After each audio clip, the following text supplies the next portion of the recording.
Hello, I'm Antonio Mora. This is the newsandnews.com Day in Brief. Today's top stories in 3 minutes. It's Friday, July 6th at about 6:30 p.m. We are now officially in a trade war, or maybe just a trade spat. President Trump's tariffs on $34 billion worth of Chinese goods kicked in. China immediately retaliated with tariffs on $34 billion of American goods, including soybeans, pork, and electric vehicles.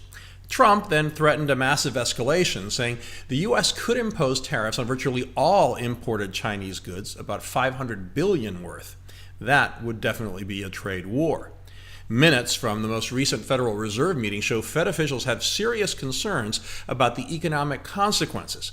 But stocks surged in part because investors seem to think the U.S. has the upper hand. And the economy created more jobs than expected in June, even though the unemployment rate went back up to 4%. The strong jobs report buoyed Wall Street. In other news, a former Thai Navy SEAL died trying to help the boys who were trapped in a cave. He ran out of air while underwater. Oxygen has become a major problem. Levels have dropped to dangerous levels, and it's now believed the boys cannot stay safe inside indefinitely. The U.S. government has asked a federal judge to extend the court-ordered deadlines to reunite migrant children with their families.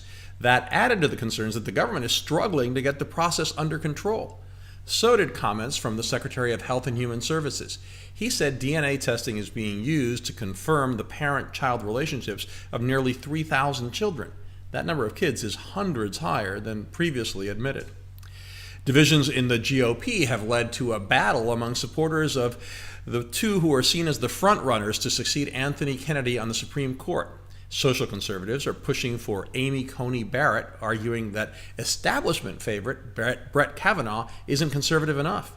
Kavanaugh supporters argue he's plenty conservative, is a much more experienced judge, and would be easier to confirm. Stay tuned. Literally, Trump's decision will be announced in prime time on Monday night. We have the first two semifinalists in the World Cup, and they are France and Belgium, which knocked out Neymar and Brazil.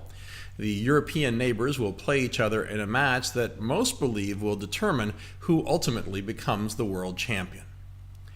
Now, our alternate universes segment, the great divide between conservative and liberal media. The differing approaches toward Trump's rallies are striking. Fox broadcasts them in full, other networks don't. And if you looked at the coverage on the different networks as to what Trump said, you would have thought they were talking about completely different events.